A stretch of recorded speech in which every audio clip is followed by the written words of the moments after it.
Hi. Hi, everyone, and welcome to the iSpring webinar series, where every week we talk about e-learning trends, share iSpring tips and tricks, and cover clients' cases. My name is Alice, and I will be the moderator for today's session. First of all, let's do a quick sound check. Could you please, guys, let me know if you can hear me well, if you can see my screen well, and feel free to let us know where you're from. Hi. Hi, hello, Sarah. So, hi, I think everything works right. So let's begin our webinar then. So today, over the next hour, we are going to know insights about how registered training organizations can stay compliant in modern conditions. And to cover this topic, we've invited Vanessa McCarthy, Managing Director of Picklito Suite, a leader in assessment and RTO compliance. Hi, Vanessa. How are you today? Hello, everybody. I'm really well. Hope everybody else is well too. And I can see people both from Queensland and Hobart, and I hope the people in Hobart are staying nice and warm. Yeah, before I pass the mic over to you, Vanessa, let me just quickly mention a few technical points. Uh, First of all, guys, please be active. Submit your questions on the chat that you already found on the right side of your webinar panel. There will be a Q&A session after the webinar, so be active. And also, the great news is that this webinar is being recorded, so you will get a link to replay after the webinar. So I think I'm done, and I'm ready to go to give the mic over to you, Vanessa.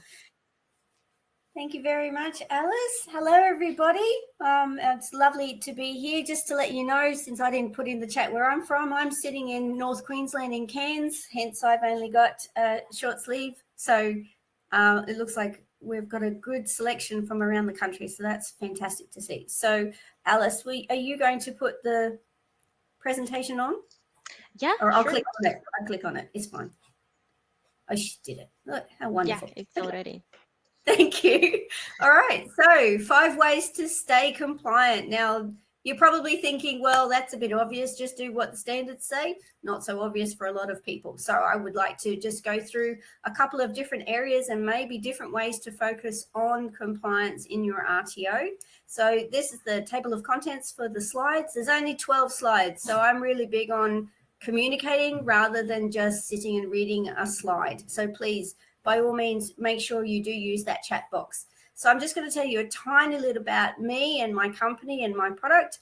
I'll also talk about maybe changing the vision of compliance, having a look at systems that relate to compliance to help you comply, communication, which will also be cultural related regarding a compliance culture, training and assessment. And assessment is one of my really big, strong points and focus areas.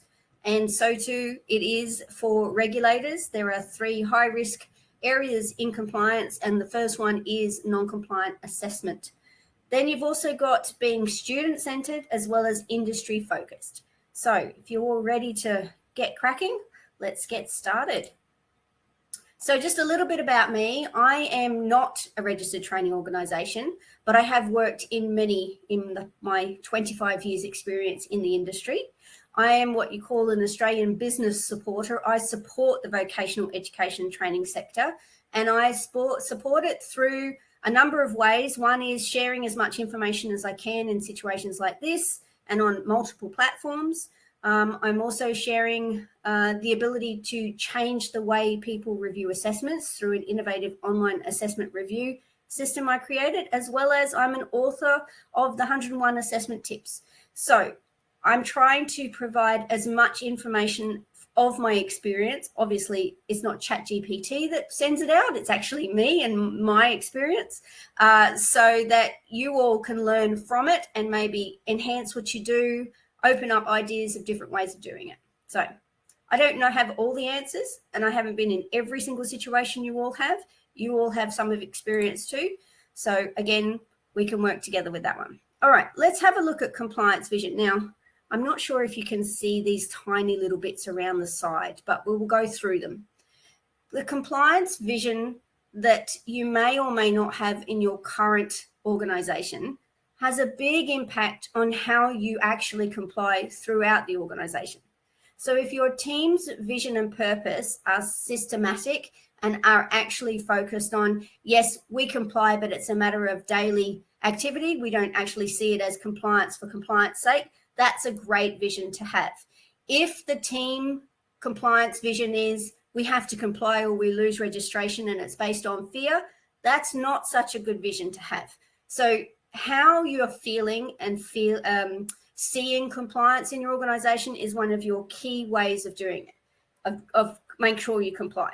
So if you have a systematic way of specifically identifying these 5 areas that maybe you can focus on in your organization, I'm going to look at those ones today. So you'll see systems, hopefully you can see my cursor, I'm not really sure. It says systems up the top on my side, on the right-hand side. Then it goes around to communication, training and assessment, student-centered, and industry-focused.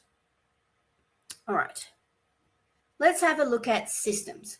So the big system word at the moment is self-assurance. This self-assurance has kind of been around for a while, but it just wasn't called this. If you've been in the industry for a while, we've seen a number of different standards that have come through for training organizations. Who in the audience was part of an RTO when they were looking at the full AQTF? So that's the Australian Quality Training Framework before the current standards have come in. Anybody? And then if you've been in the industry for a while, you may know an acronym called an ARF, which is even further along. Yeah, so some of you have seen some of these things come on board, and they all did have an element and a part of the standards related to self-assurance.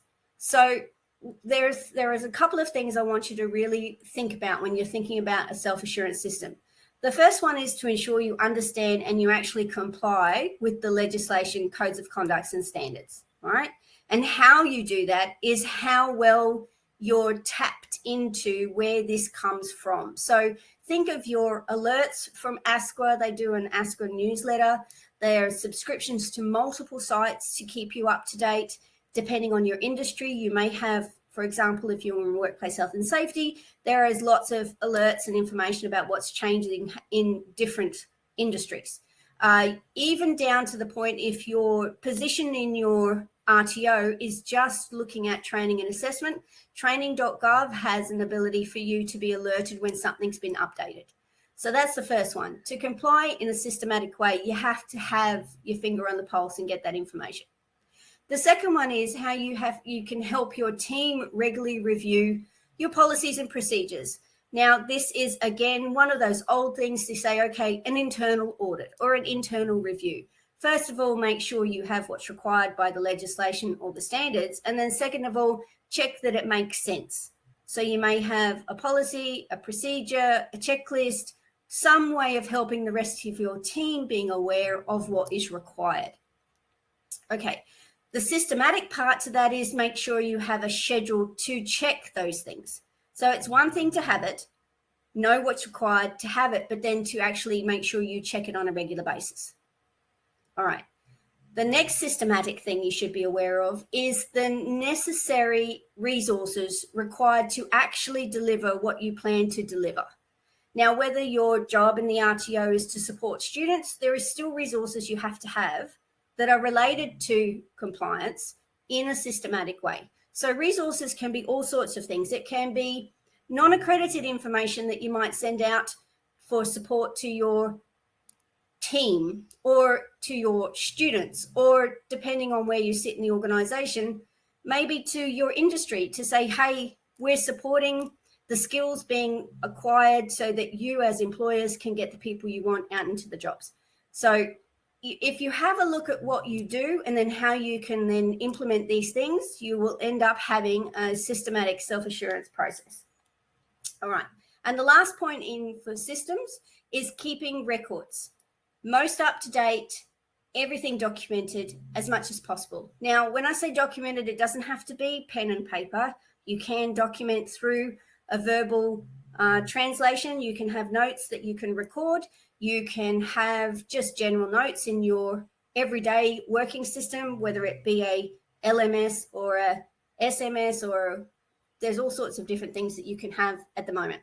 So you may also make sure that you keep your process evidence in student enrollments, course completions, results, and other administration activities. Okay, they're all pretty standard system sort of stuff. Let's look at communication. So remember around that wheel, we started off with systems, and we're now going to look at communication. So communication, no matter what type of communication you're doing, it has to be clear, and clear in who are you talking to? What are you talking to them about? When should this communication actually occur? How should it be shared? Why is it important? Not only to you, but also you have to make sure if communication actually transpires and gets through to the person you're communicating to, you have to make sure they understand what's in it for them. A lot of people find that word compliance fearful and prickly. So if you can actually link it to how they do what they need to do, then that's always a better way of working out together how you can actually make changes and ensure compliance in the end.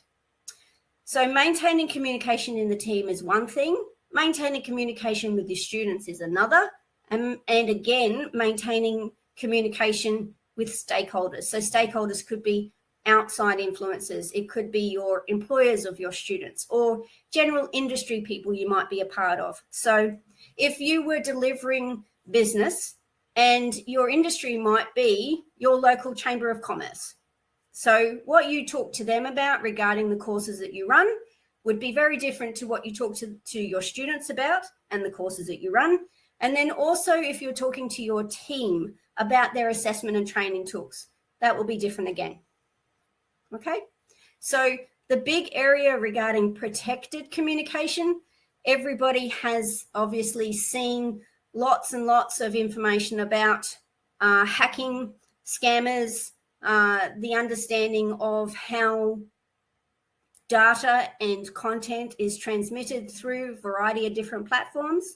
It's really important for training organizations to make sure you have in place privacy systems, whether it be on your systems that you deliver your training and assessment in, but also the information that's brought in by your students. So you have to obviously create data related to a student's enrollment. That information is very private, and you have to ensure that you comply with the privacy laws. It's the same for you. If you were going to do something out in the world and it has to be some sort of training and assessment, you don't want your information to be shared to all and sundry. You want to make sure it's secure and protected. All right, is there any questions so far? We understand the systems and the communication side of compliance. Can I get a thumbs up or a awesome? Thank you, Sandra, for the first thumbs up. No questions, all good. Fantastic. Okay, seems fairly obvious, but sometimes when you just have a bit of a think, systems can be quite broad, communication can be as well. All right. The next thing we're going to have a look at is your training and assessment. Now, this is quite a large area to consider when you're talking about compliance. One of the key focuses, obviously, of a training organization is to provide training and then assess whether they're competent to do the job. This is your core purpose. So there again is, I think it's about 4 or 5 things I just want to point out. Firstly, you need to ensure all your assessment activities are conducted in a fair and impartial manner. Now, this is both training and assessment, but assessment has clear principles of assessment that help guide you to ensure these things occur. Now, there are systematic processes that you should be undertaking for your training and assessment to make sure they comply, and the validation process is one of those key areas. So if I can just find out from the chat, who has been involved in a validation process? You could be just part of a team, you could be scheduling it, you could be actually be the main person who is running it, and it's included with maybe some external people as well. Okay, So the validation process has a couple of areas. I'm not going to go into too much detail. I'm actually currently writing a second and third book, and one of them is specifically about validation. That's how big this is. But the key things about your training and assessment to make sure it meets the principles of assessment and rules of evidence is that you go through that validation process. And there are several things you need to be aware of. One is make sure you have a schedule. You know what you're doing when you're doing it and who you're doing it with. The next one is a plan, how you plan to actually run that whole schedule out. And the third one is make sure that you have a system that includes the review of student sampled work. So that goes back to that communication thing and the system thing. Make sure you have everything documented, because you can't document anything you don't have. So that's the very basic, broad aspects of validation. The next thing I want you to really remember about compliance and training and assessment is that your assessment materials are up to date. And what we mean by that is that they're relevant to industry and they're of a high standard. And a high standard has to be, if you're doing accredited training, around the unit of competency.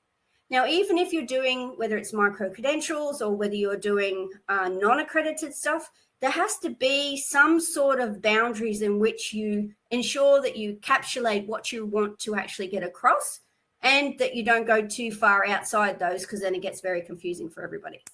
So making sure something is relevant also has to do with our next lot of tips that I'm going to go over with you as to whether it's student-centered or industry-focused. All right.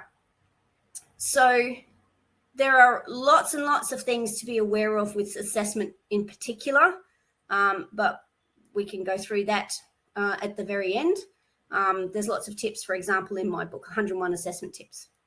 Now, to ensure that all your qualifications and training meet the requirements of the training package or endorsed course, you actually have to meet with students in industry to do that. It's not just a matter of unit of competency understanding. Rosie, you're saying, I find some knowledge questions are not from the resources.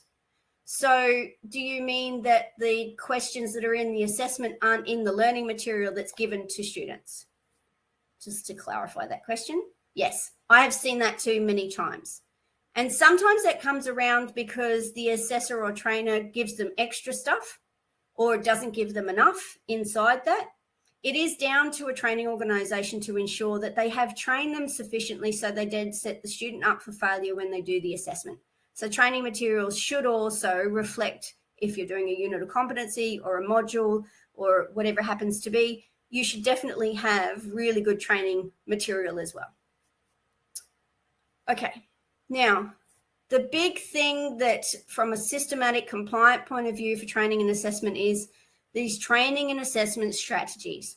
So this is a document that should include all the key aspects of how you train and assess, including reference to systems such as iSpring. You can use iSpring to ensure that your training adds different elements to a student. It's not just through activities. It could actually be through videos and other things that iSpring can actually provide to you. But your training and assessment strategy should refer to whatever system you do use. And it should also include things like volume of learning, the amount of training that occurs, the foundation skill embedment or embedding of training, the foundation skills and employability skills, and also have specific times in which you plan your assessment points. So there has to be a point in which you're doing your training, and then you could be doing what we call formative assessment to see how your students are going. And then you do a summative assessment at the end to make sure that's the final assessment. Some scenarios in 1 or 2 units, I'm reading a comment from Rosie, are repeated. So I cancel the first repeat. So it's right for me to do this. I would be very careful with removing variations and numbers of scenarios. And here's why. If the scenario is exactly the same, then you could add a different question to it for them to consider something different.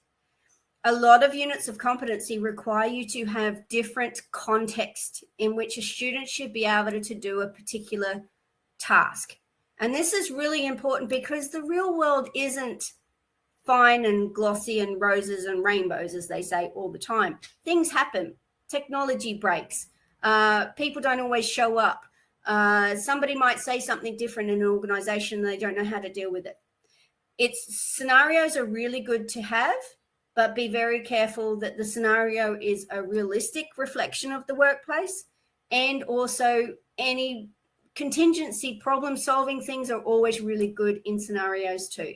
So if it's exactly the same, I would go back to your resource writers, your compliance team, and say, hey, this is exactly the same. They may or may not know about it. All right.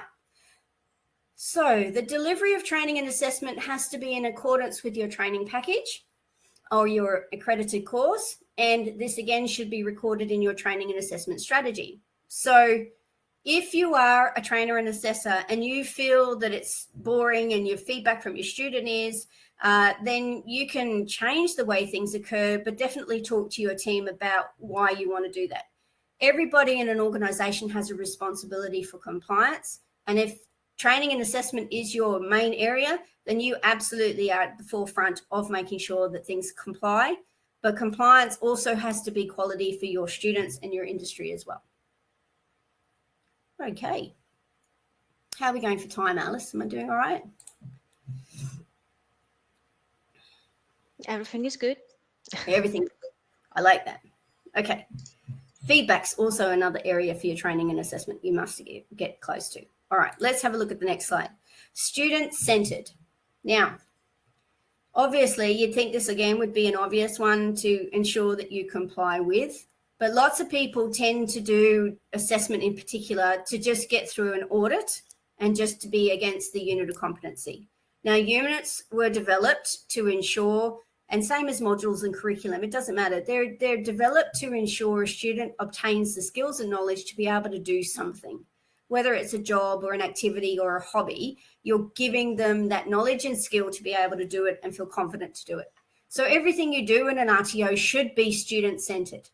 So let's just have a think about that. Your marketing and recruitment process, even recruitment of trainers and assessors, you should be recruiting them with a sense of student assessment.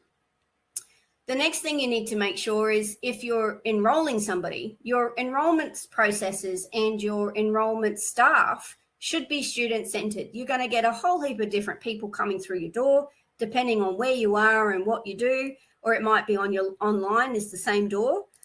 Then you have to make sure that whatever you're giving them can go through that journey of this is what we're providing, these are the things you can expect, this is how long it should take, this is how much it's going to cost. Give them as much information they can be aware of before they go and make a decision.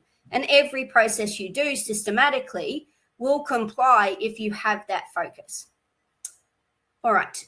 Even things, the next part of compliance, one of the main key areas that if you want to maintain compliance is to ensure you have a complaints and appeals process.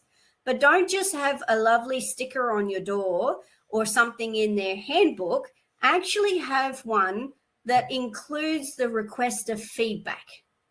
Now, if you focus on the positive of a student-centered feedback process, you're more likely to find out what their concerns, complaints, and possible appeals would be, rather than just saying, hey, it's there, and if you want it, you can go and use it.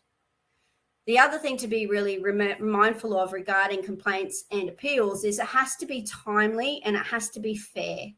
A lot of the standards related to compliance for RTOs comes back down to the appropriate community expectation of what you would want if you went through the process yourself. All right. So again, student-centered should be related to your student records. They have to be secure and accessible, even to the point of not just at the beginning, but during and after their assessment and their time through you. You have to make sure you maintain the ability to go back and have a look at those records. Comes back to also student-centered. Your training and assessment strategy should be student-centered. You should have in your strategies information such as the type of students that you are expecting in the course. It should be where the information is kept. It should be who else has access to it. Remember those privacy issues regarding student-centered records. All right. And then using an amazing system to help facilitate any knowledge sharing such as iSpring. This is where I'm going to hand it over to Alice, and she can talk to you about the type of things that iSpring can provide. Thank you so much, Vanessa. I will just would like to jump in to your presentation and share some thoughts as well. Well, I'm absolutely agree with you that tracking analytics on everything from student enrollment, course completion, and results is really, really important and significant, as well as providing students with relevant training courses and assessments. Uh, well, with over 20 years of experience, in the e-learning industry, iSpring has been helping RTOs to maintain high quality trainings and also improve students' retention rate with iSpring LMS and iSpring authoring tool, course developing tool. Let me just share my presentation just to quickly. Uh, and yeah, and speaking of assessments, likewise, Vanessa, you mentioned the materials have to be high standard and relevant, and you can find more tips actually in Vanessa's book. This is not my part. I just want to say that and point out that the process uh, might seem like something a little bit difficult and maybe scary. The word compliance is already scary itself.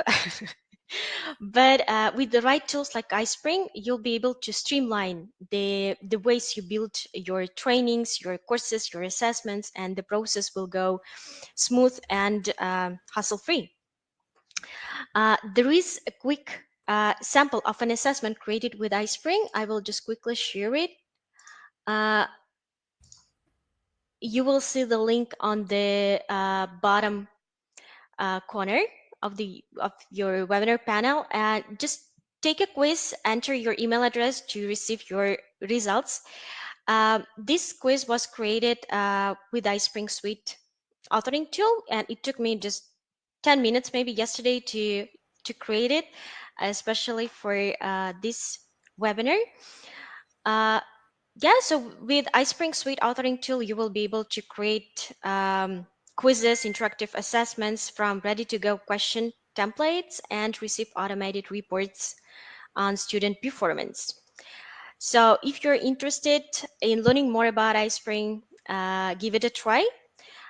This is actually a really good time to commit to iSpring, as this is the end of financial year, and we are running a special offer. If you're not ready to commit to the whole year, you're welcome to let us know, and we will offer you maybe some pilot projects as well.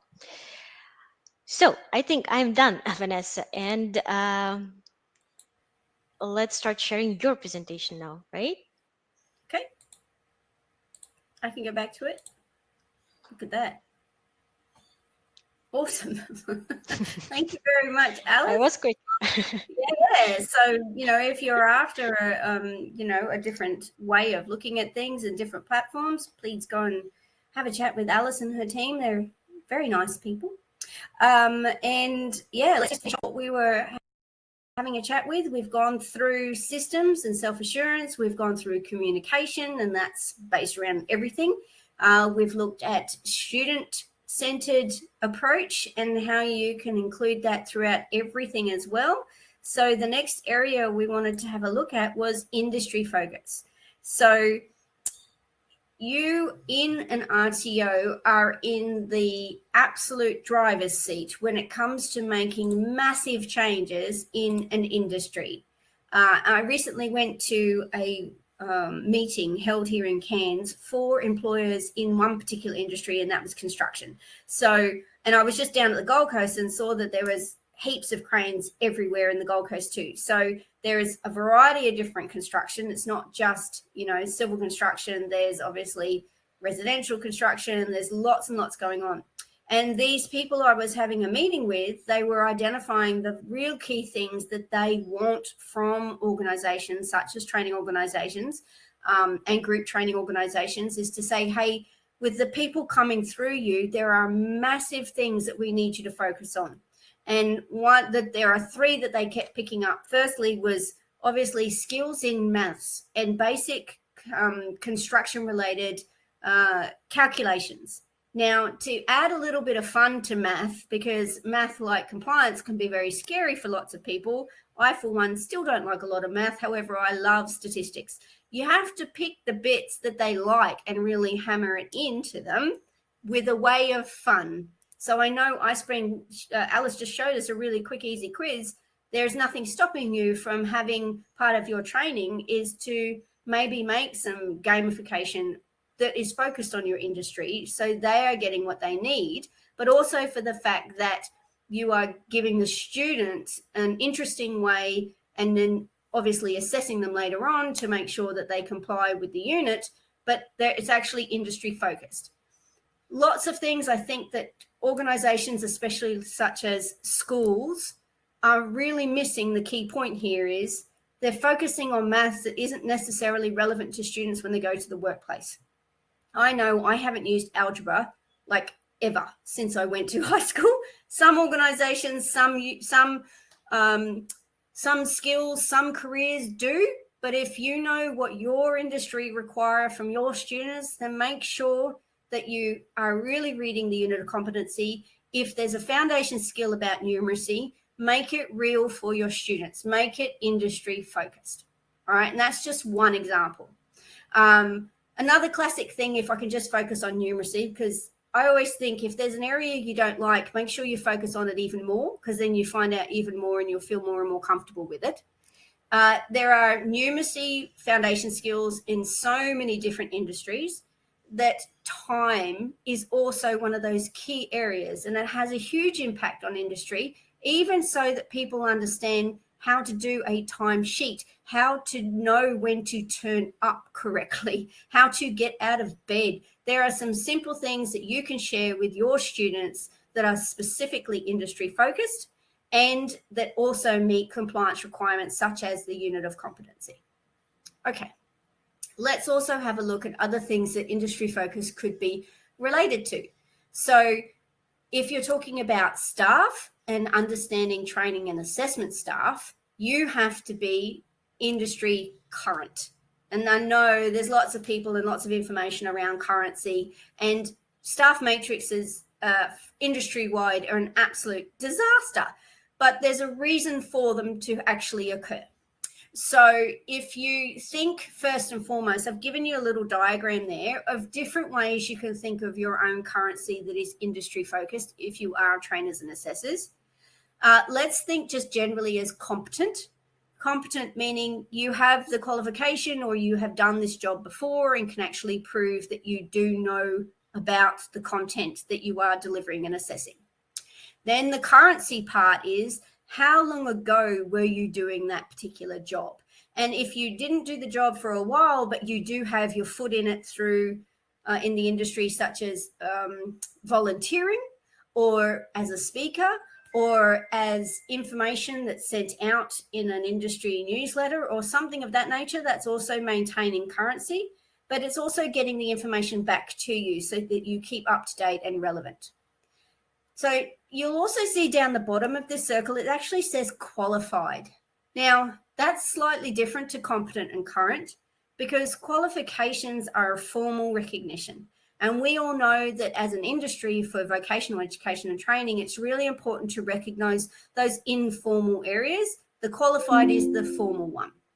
And the formal one might also mean that you have got a qualification that's older than maybe the current qualification. And it's really important that you understand that, hey, some of that is still recognized. There's a lot of industries that haven't changed a lot, but there's also a lot of industries that have changed significantly. So it's not that you're not qualified anymore. It's just you were qualified at one point and then you have to maintain these other bits and pieces. All right. The second two that are last on that circle is informed. So again, as we spoke about for the self-assurance system, but also about the communication, is that you maintain that information that's being shared around and communicated. You maintain your knowledge and your skill by staying informed with what's going on. All right. The last one is compliance champions. Now, you can not necessarily have the word compliance in your title, but you can still be a compliant champion. If you're in a team of trainers and you have information and understanding about a compliant process, please be the champion in your team and share it with the rest of the team as to why it's important for them to maintain that compliance. The worst case scenario for an organisation that deals with registration and accreditation courses is that you lose registration. That is the worst case scenario. That is the highest risk problem. Nothing ever has to be at that point if you do some parts of the process all the way along on a regular basis and it becomes part of your daily routine. Okay. I think that's it for the industry focused. So let's have a look at some other solutions. There it is. Okay. Let's have a look. So solutions of putting this all together, keeping all together up to date, efficient and innovative. One of the big things I see training organizations fail at compliance is because they keep doing the same thing and don't innovate the way they're doing something. So their industry that they're in, business, construction, hospitality, hairdressing, you name it, there is a lot of innovation that has come through every single industry over the last 10, 15, 20 years, even the last 5 years. Let's face it. I'm sure lots of people in our audience today went to school and didn't have a mobile phone, or they didn't have access to the internet because the internet didn't exist. Now, even just recently, stuff that's changed, ChatGPT is changing the world regarding content distribution and creation. So it's so important to understand that just because something passed at a previous audit does not guarantee it's going to continue to pass future audits. Make sure you do these 5 areas. You have a system of self-assurance and you're checking everything. You're communicating and have a culture of vision for compliance that's positive. Have training and assessment that's inclusive and understands what the requirements are for students, which is student-centered and industry focused. Massive. If you put those bits and pieces together, don't feel you have to do it all yourself. Actually keeping all together means actually the whole RTO is keeping it all together. Stress occurs across everybody's desk. It doesn't have to land on one person alone. Share your concern, give your feedback, help each other understand compliance. And that's pretty much me. Here's the contact details. I think Alice is going to share this with you all as well. I'm a bit of a LinkedIn crazy person, some people will say. I'm on there all the time because I think it's one of the most and the best efficient ways of sharing content. So from time to time, I will put in things such as the current one I put out was related to the focus that ASQA have regarding their risk and where they plan to have a look. So even if you can't be on all of these different platforms, there is LinkedIn that you can actually get more information for free. Then obviously my website and my lovely book. Now, I'm very happy to take as many questions as you like related to compliance or assessment. Alice? Thank you so much, Vanessa, for such a great presentation. Yes, we will definitely send you guys the recording of this webinar, also all the contact details of Vanessa. And now, yeah, we are ready to for a Q&A session. Feel free to ask your questions. The active. I'll give you a couple of tips too. One of the key things I see for assessment specifically, because that's my little favorite area, is people forget foundation skills. It's very easy. It's assumed that because you have an activity related to they have to read a piece of content, that you're actually assessing them for their reading skills. And that's not the case. You need to ensure you have instructions of how you're assessing somebody, what you're assessing them for, but also then gather that evidence. So it's not good enough they read it. It's how do you assess their knowledge, understanding, and comprehension? How have they interpreted the text? So please, when you're looking at your assessments, just think about your foundation skills. It might be incorporated into your, into your performance criteria, or it might be explicitly identified. That's one area.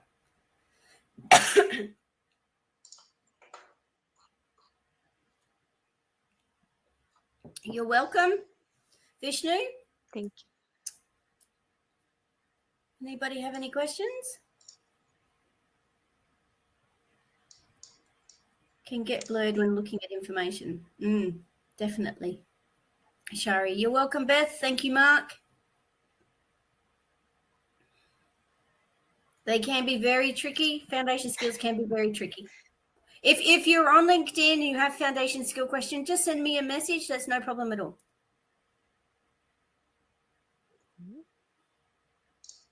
You're welcome, Frank. Thank you. Alice, there's a question there for you. Yeah, there is a question from Rosie. Do we get any attainable certificate? Yes, we can send you a certificate of attendance for sure. Tanya, hello. Thank you. You're welcome. Okay, James, you have a question. When giving a student language literacy and numeracy or LLN assessment, can you stick to the level required for the unit level 3 and not give them a test on other levels? Oh, LLN is a tricky thing. And here's one of the things that a lot of people, it's been argued ever since training packages and units of competency have been in place. There is a group of people who feel that a level such as a vocational learning outcome level, such as an AQF, is actually attached to the qualification, not to the unit. Very interesting. And the reason that's interesting is because some units are actually going across multiple levels. You can grab a different level unit for some training package. Requirements can say that you can actually use it from somewhere else, and it might be at a different level. So the question related to language literacy and numeracy, I always find that it's really important to read the implementation guides for a training package because they may stipulate what's required. Some RTOs who are in the international student space have to be very careful because part of that legislation requires a specific method of assessment for LLN, which is the LLN robot. So the LLN question is not something that can be answered as a flat yes or no to give them a test. It really comes down to the type of student you have, the type of qualification you're doing. If it's a 1 unit, what does the training package implementation guide provide you? And what type of RTO do you have as to whether there's any legislation or contract requirement? Departmental contracts for finance also stipulate whether LLN has to occur or not. So hopefully that's helped you. Maybe look into a few bits and pieces. LLN robots, best investment we made. Awesome. That's good. Definitely give them that feedback. They'd be very interested to hearing that. Yes, so hopefully that gives you some idea of maybe places to look to make sure. But the RTO must make the judgment against their specific situation. You're welcome, James. Thank you. PTR will support. I don't know who PTR is.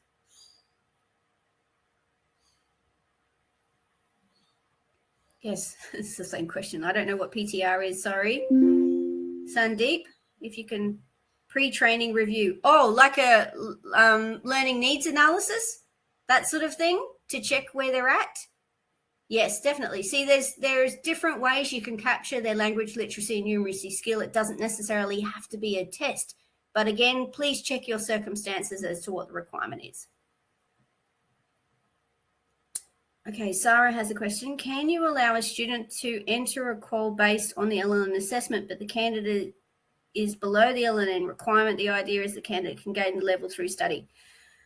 Again, depending on your situation, some contracts won't allow you to do that.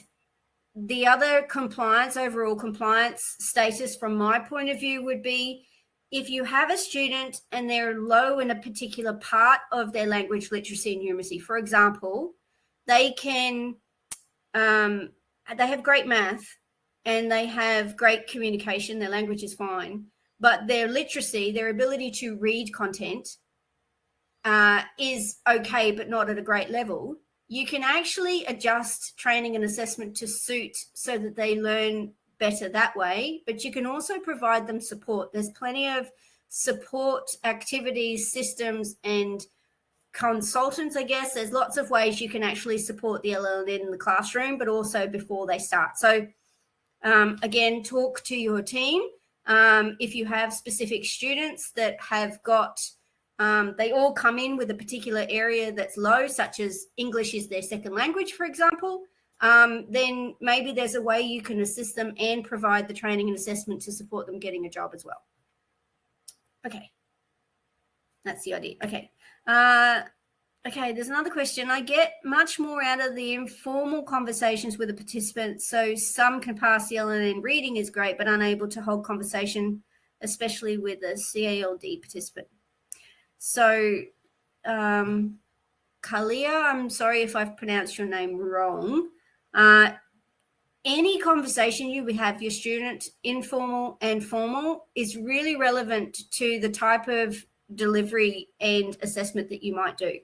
So maybe have a look at those informal conversations and see if you can actually gather the information so that whatever they're doing can actually be assisted or supported.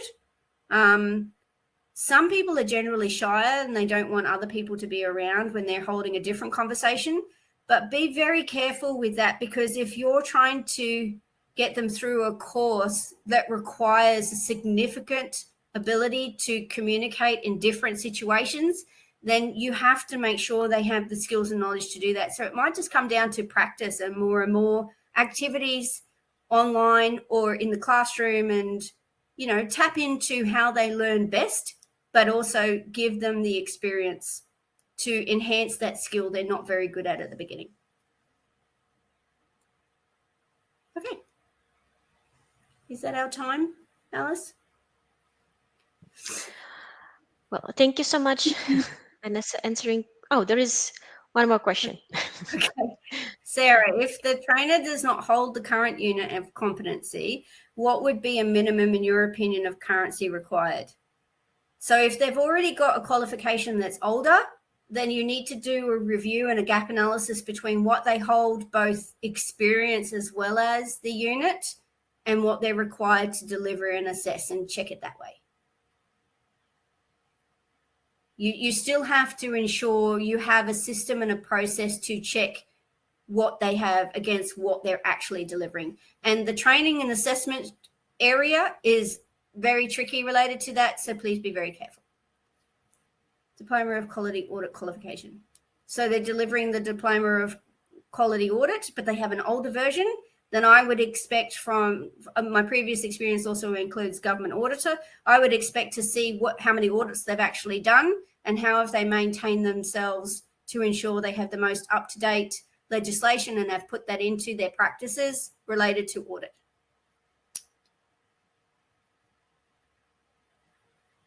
Does it carry? Does the certificate carry?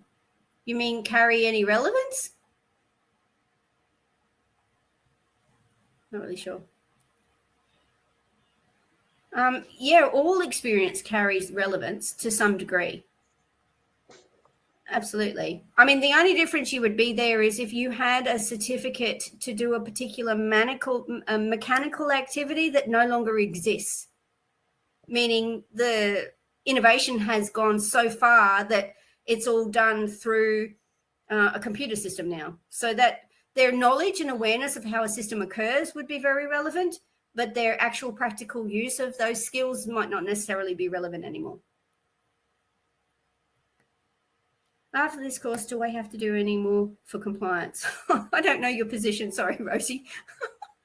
that really depends on what you do. Okay.